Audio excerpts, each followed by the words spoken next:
안녕하세요, 찰리입니다. 오늘은 프론티어 에듀 Q&A 세션 5번째 시간입니다. 5번째.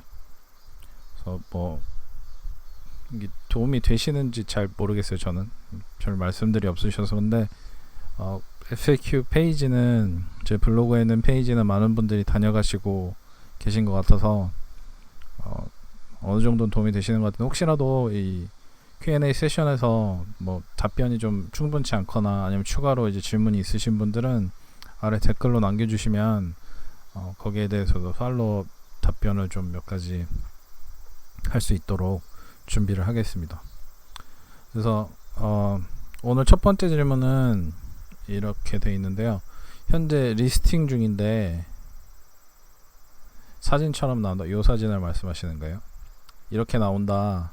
출고처를 어디로 해야 되나 라는 질문을 주셨는데, 이게 요즘 그 상품 리스팅 할 때 그 흐름이 바뀌어 가지고, 리스팅 하시면서 나는 FBA로 이 상품을 보낼 거예요 라고 하면은 리스팅이 끝났는데도 불구하고 리스팅 그 세그먼트를 끝내지 않고 바로 쉽먼트 작성하는 걸로 넘어가더라고요.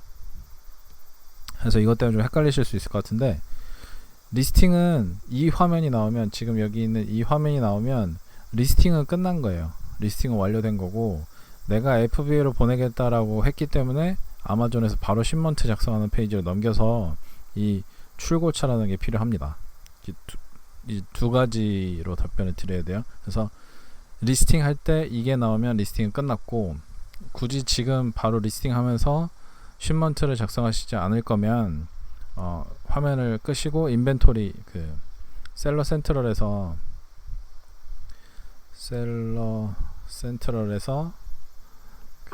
인벤토리, 그 다음에 매니지 인벤토리로 가시면 방금 전에 리스팅한 상품이 보이셔야 돼요.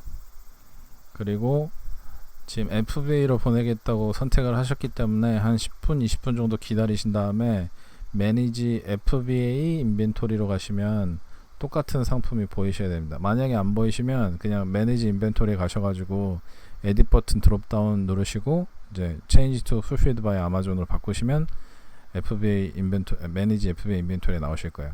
근데 리스팅 부분은 그렇게 하시면 되고, 이렇게 만약에 쉽먼트 작성하는데 출고처가 나왔다. 이 출고처에 대해서 답변을 드리고 싶어서 그런데, 우리가 미국 내에서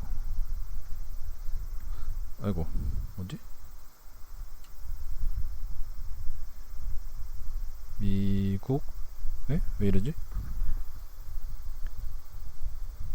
국 내에서 보낼 때와 미국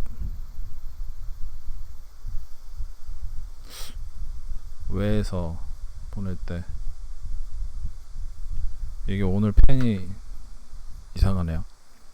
미국 내와 미국 외에서 보낼 때가 달라요. 미국 내에서 보낼 때는 PL을 하시건 RA를 하시건 프랩센터에 집어넣으면 미국 내에서 아마존 창고로 들어가는 게 되잖아요. 또는 이제 저한테서 이제 프리미엄 리스트를 받으시는 분들이나 미국 내에서 OA로 판매하시는 분들, 그러니까 미국 내에서 조달하셔서 아마존 창고로 보내시는 분들 같은 경우는 미국 내에서 이 출고처가 생길 거고, 그게 아니라 PL을 하시는 분들, 그러니까 미국 아마존 창고로 해외에서 바로 보내시는 분들은 미국 외에서 들어있죠. 그게 중국 알리바바 제조사가 됐던, 아니면 한국에서 조달하셔가지고 바로 보내실 때가 됐던, 두 가지가 나뉠 텐데, 미국 내에서 보내실 때는 그 미국 내 주소를 쓰시면 아마존 FBA를 하시면 FBA 파트너사 UPS나 그런 페덱스 있잖아요. 걔네들이 와서 그 출고처까지 와서 픽업을 해가요. 그래서 출고처를 쓰라는 거고, 미국 외에서 보내실 때는 어디서 오든지 사실 상관은 없습니다. 어쨌든 바코드 찍어서 들어가기 때문에 이게 중국에서 왔든 한국에서 왔든 얘네들은 상관하지 않아요. 파트너사가 와서 픽업을 안 해가요. 이 두 가지만 기억을 하고 계시면 됩니다. 그러니까 내가 PL을 하던 RA를 하던 OA를 하던 상관없이 미국 내에서 내가 아마존 창고로 보내는지 아니면 미국 외에서 보내는지, 미국 외에서 아마존 FBA 프레핑 센터로 보낸 다음에 프레핑 센터에서 아마존 창고로 들어갈 때는 미국 내에서 보내는 거라고 말씀을 드렸어요. 그러니까 본인이 최초의 출고처가 해외라고 할지라도 아마존 창고로 들어가기 직전에 출고처를 쓰시는 거예요. 여기는. 그래서 그거를 헷갈리지 않으시면 좋겠어요. 이 얘기를 하려고 이 사진을 집어넣은 거거든요. 그래서 리스팅은 이런 출고처나 FBA 신먼트 작성하는 페이지가 나오면 리스팅은 끝난 거고, 혹시 신먼트를 작성하실 때 출고처를 써야 되는 상황이 나오시면 내가 FBA 창고 들어가기 직전에 위치가 미국 안인지 미국 밖인지만 생각을 하셔가지고 그대로 집어넣으시면 되겠습니다. 두 번째 질문인데요. 이게 질문이 좀 복잡한데, 아마존에서 브랜드 등록이 되어 있는 상품이래요. 브랜드 레지스트리 등록이 되는 상품이고, 동일한 상품을 알리바바에서 소싱을 할 수 있다라고 말씀을 하셨어요. 그러니까 아무래도 현재 아마존의 브랜드 레지스트리 등록을 한 셀러는 알리바바에서 소싱을 해서 그 자기가 USPTO에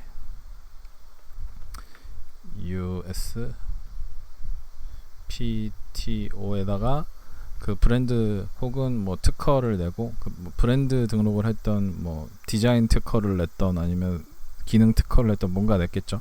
USPTO에 등록을 하고 그걸 가지고 아마존 브랜드 레지스트리를 한 셀러가 있는데, 공장이 해당 브랜드에만 판매권을 제공하지 않았다라고 하면 RA로 붙어도 되냐라고 물어보셨어요. 이거는 아니에요. 지금 제조 공장이 있고 브랜드 주인이 있고 그 다음에 나아가 있잖아요. 그러면 이 제조 공장이랑 브랜드 주인이랑 같을 때가 있고 아닐 때가 있어요. 보통 피해를 하면 아니죠. 제조 공장이 이 브랜드 주인한테 당연히 그 판매권을 뭐라 그래야 돼? 그 독점권을 주지 않아도 PL 셀러는 그거를 미국에서 USPTO에 등록만 하면 자기 것이냐 할 수 있어요. 왜냐하면 그 자체가 어디 특허권이 있는 게 아니기 때문에. 근데 만약 이런 상황이라고 하면, 지금 이게 위에서 질문하신 상황이죠. 이 상황이라고 하면 내가 이 상품의 RA로 팔려면 얘한테서 구매를 해야 돼요. 일반적으로 피해를 한 이 셀러는 제조사한테 구매를 했지만, 내가 지금 브랜드 등록이 돼 있고 USPTO에 등록이 돼 있는 상품을 아마존에서 똑같이 RA로 판매를 하려면 이 브랜드 등록한 이 사람한테, 브랜드 주인한테서 조달을 해야지만 RA로 판매를 할 수가 있어요. 일반적으로는 이런 상황이라고 하면 제조사한테 가서 내가 새로운 브랜드를 만들어서 내가 브랜드 레지스트를 하든지 아니면 그냥 일반적으로 PL로 판매를 하겠죠. 그래서 PL을 할 수 있는 상품과 RA를 할 수 있는 상품, 이 두 가지가 계속 헷갈린다고 자주 질문을 주시는데, RA 같은 경우는 이 브랜드 주인이 누군지에 따라서 구매해야 되는 곳이 다 다르고요. PL 같은 경우는 이 중국, 보통 이제 중국이죠. 중국에는 제조사한테 직접 만들어 가지고 나만의 브랜드를 붙여서 하는 거기 때문에 RA로 붙을 수가 없어요. PL을 할 때는. 요거를 좀 제 설명을 항상 잘 못하는 것 같은데, 이 누가 봐도 PL인 이 상품 있죠. 알리바바에도 똑같은 게 있다. 누가 봐도 PL이잖아요. 이 상품은 RA로 붙으려면 PL로 팔고 있는 브랜드 주인한테 해야 되는 거고, 얘가 PL 했는지 아닌지 모르는 것 같아요. 그래도 그 만약에 이제 RA로 붙으려면 누군가 이 브랜드와 특허 USPTO에 등록되어 있는 이 특허의 주인이 있을 거잖아요. 그 사람한테서 허락을 받아야 된다고요. 근데 만약에 알리바바에서 똑같은 상품을 구매할 수 있고 아마존에서 똑같은 상품이 여러 개 보인다, 그럼 그냥 PL을 하시는 게 훨씬 나아요. 굳이 RA로 붙지 않으시는 게 나아요. 아무튼 이 부분은 혹시라도 제가 설명이 잘 안 됐으면 또 질문 주세요. 이해가 될 때까지 설명을 드리겠습니다. 세 번째 질문인데요. 이거는 가끔가다 이 질문이 한 달에 한 번씩은 나오는 것 같은데, 요즘 그 부가세 기간이 지나가지고 더 좀 자주 들어왔던 것 같아요. 그래서 한번 말씀을 드려볼게요. 프레핑 업체가 세일즈 텍스가 없는 주에 있으면 세일즈 텍스는 발생하지 않나요? 라고 질문을 해주신 분이에요. 그러면 이 여러 가지 레벨로 설명을 할 수 있을 것 같은데, 이 세일즈 텍스는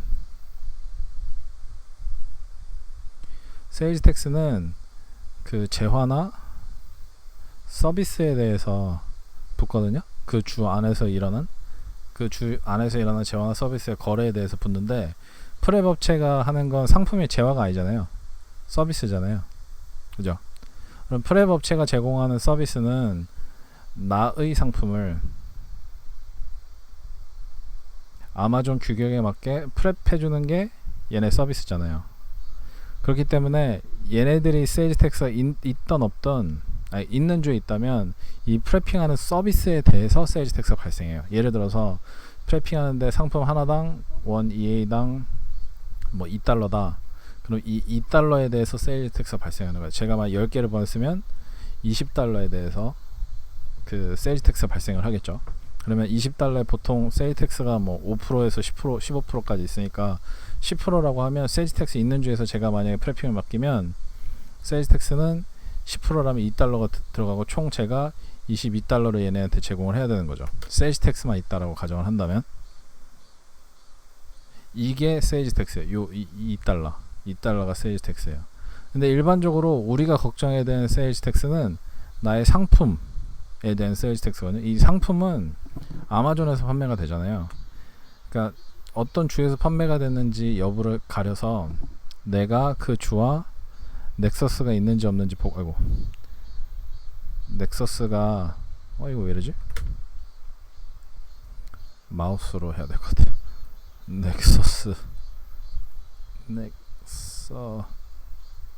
넥서스가 있는지 없는지 확인을 해서 넥서스가 발생하면 그 세일즈 텍스를 원천 징수해서 연말에 그 해당 주에다가 보고를 해야 되고, 물론 이제 세일즈 텍스도 지불을 해야 되겠죠. 만약에 아니다라고 하면 거기서 세일즈 텍스 발생 안 하는 거거든요. 그러니까 프랩 업체가 세일즈 텍스 있는 주에 있나 없는 주에 있냐라는 것을 물어볼 때는 이 2달러 프랩핑 서비스 곱하기 세일즈 텍스 얘기고, 우리가 일반적으로 세일즈 텍스 발생한다 안 발생한다 그거는 우리가 아마존 상품을 판매할 때 지금 재화랑 서비스 두 가지가 있잖아요. 아마존에서 판매할 때는 내 상품을 판매하는 거기 때문에 내 상품 매출 곱하기 세일즈 텍스율. 근데 그게 어떤 주에 대해서, 그러니까 고객이 어떤 주에 살고 있는지, 그리고 내가 실제로 어떤 주와 넥서스가 발생하는지 여부에 따라서 세일즈 텍스를 신고를 하면 돼요. 근데 세일즈 텍스는 이 서비스 같은 경우는 어쩔 수 없이 미국에 있고 프랩 업체가 다 미국에 있고 미국 업체들이기 때문에 걔네들이 알아서 하는 거니까 우리가 별로 신경을 안 써도 되는데, 우리는 세일즈 텍스를 지불하는, 그러니까 프랩핑 업체가 원천 징수하는 쪽이고 우리는 거기다 신경을 안 써도 되거든요. 근데 상품 판매에 대해서는 우리가 원천 징수해야 되는 주체이기 때문에 거기에 대해서 굉장히 신경을 많이 쓰셔야 돼요.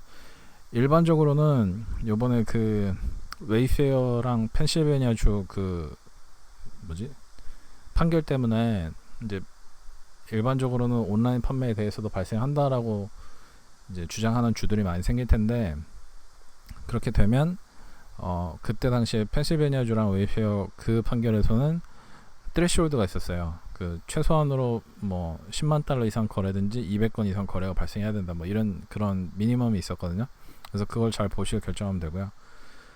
그 두 가지가 있는데, 하나는 이 세일즈 텍스가 한국에 사는 사람에게는 발생하지 않는다라고 판단하는 곳이 있고, 다른 것은 어디에 거주하더라도 미국에서 판매를 하면 그 세일즈 텍스가 발생한다라는 주가 있는데, 보수형 관점에서는 전 이 두 번째를 따르는 게 더 좋다고 생각을 해요. 근데 현실적으로는 아직까지는 1번을 주장하는 곳은 없었거든요. 어떤 주도 너 왜 세일즈 텍스 안 내 하면서 잡으러 온 적은 없었어요. 그러니까 앞으로 어떻게 될지 좀 기다렸다가 거기에 대해서 응대를 하는 게 더 낫지 않나 라는 생각을 하고요.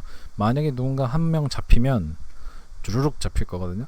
그래서 미리 준비하는 것도 조금 필요하지 않을까라는 생각이 들어요. 일반적으로 세일즈 텍스 아까 말씀드렸듯이 5%에서 10% 사이고 39개 주였나? 39개 주에서 대부분 이제 세일즈 텍스를 부과하고 있기 때문에 특정 주에서 판매가 많이 일어나는지 한번 보시고, 많이 일어난다 싶으면 거기에다가 내가 내야 되는 금액이 뭐가 있는지 한 5% 정도 매출 곱하기 5% 정도 해보면 되니까 미리 마음의 준비를 하고 계시면 어떨까 하는 생각이 들어요. 실질적으로는 아직까지 한국 셀러 중에서 세일즈 텍스를 나서서 신고한 사람은 전 아직까지 본 적이 없고요. 아마 아직까지 잡힌 사람도 본 적은 없어요. 다만 이 1번이냐 2번이냐에 대한 판결은 아직까지 그러니까 일반 셀러에 대해서, 그런 웨이페어처럼 큰 데는 뭐 당연히 거긴 하겠지만 우리 같이 작은 일반 셀러에 대해서는 이제 아직까지 판결이 난 게 없기 때문에 조금 더 기다려 보셔야 될 것 같습니다. 하지만 보수적인 관점에서 전 2번으로 준비하는 거를 추천을 드립니다. 그래서 오늘 Q&A 세션 5번째였는데요. 아까 전에 2번 질문이랑 3번 질문은 지속적으로 나오는 질문이고 그때마다 제가 좀 다른 방식으로 설명을 드릴 것 같아요. 그래서 혹시나 좀 추가적인 설명이 필요하거나 전혀 이해를 못하겠다 라고 하시는 분들 말씀을 해주시면 제가 팔로우업으로 계속해서 답변을 드리는 시간을 가져보도록 하겠습니다. 감사합니다.